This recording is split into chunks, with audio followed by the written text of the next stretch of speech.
और ईरान ने अमेरिका और इजरायल के हमले का टक्कर लेकर डट कर जवाब दिया। आज की तारीख में अमेरिका जंग की दलदल में धंसता जा रहा है। हालात ये हैं कि अब ट्रंप इस जंग से निकलना चाहते हैं और यही वजह है कि ओमान से युद्ध विराम को लेकर मध्यस्थता की अपील की है। लेकिन ईरान ने साफ कर दिया है कि वो जंग तब तक नहीं रोकेगा जब तक इजरायल में उसके लक्ष्य हासिल नहीं हो जाते। ऐसे में अब ट्रंप ने जंग से वापसी का प्लान बी बनाया है, लेकिन ट्रंप का यह प्लान बी इजरायल के लिए बड़े खतरे की घंटी है। कैसे, हमारी इस रिपोर्ट में देखिए। इजरायल पर हिजबुल्लाह के हमले जारी हैं। ईरान अब हूती को भी एक्टिव करने वाला है। लाल सागर के रूट को बंद करने का प्लान है। ईरान के घातक प्रहार से अब अमेरिका से लेकर इजरायल के अंदर असंतोष की स्थिति बनने लगी है। सवाल उठने लगे हैं कि क्या ईरान के साथ जंग छेड़कर दोनों ही देशों ने बड़ी गलती कर दी है?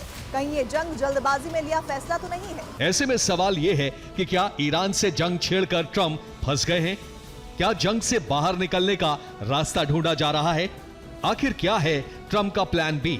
रिपोर्ट में दावा किया गया है कि अमेरिका ईरान में सत्ता नहीं बदल पाएगा, क्योंकि पूरे ईरान पर मुश्तबा शासन का कंट्रोल मजबूत है।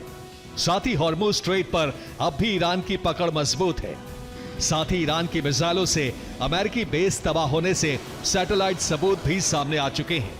ईरान ने अब कह दिया है कि वो इजराइल का ही खात्मा करेगा, और इजराइल के खात्मे का मतलब ये होता है कि यूएस का जो दिल है वो है इजराइल, तो वो उसके खत्म करने की बात कर रहा है।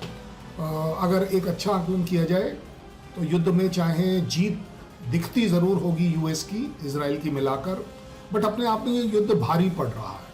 यूएस को बहुत भारी पड़ रहा है इंटरनेशनल पॉइंट ऑफ व्यू से, उसकी अपनी पब्लिक के पॉइंट ऑफ व्यू से, जिस तरीके के नुकसान हो रहे हैं उसमें भी। तो ऑपरेशन एपिक फ्यूरी शुरू करके ट्रंप 3 तरह की फ्यूरी यानी 3 तरह के प्रचंड क्रोध में फंस चुके हैं। सबसे पहले ईरान के बारूद का सामना करना पड़ रहा है, उसके बाद अमेरिका में उनकी आलोचना हो रही है और पूरी दुनिया ऊर्जा संकट के कारण ट्रंप को कोस रही है। इस ऑपरेशन को शुरू करने के लिए ट्रंप के पास एक ही वजह थी, ईरान का परमाणु कार्यक्रम। अब दावा किया जा रहा है कि अगर ट्रंप हमले नहीं करते तो 72 घंटे के अंदर ईरान परमाणु बम बनाने वाला था और इसमें सहयोग करने वाला था नॉर्थ कोरिया यानी किम जोंग उन।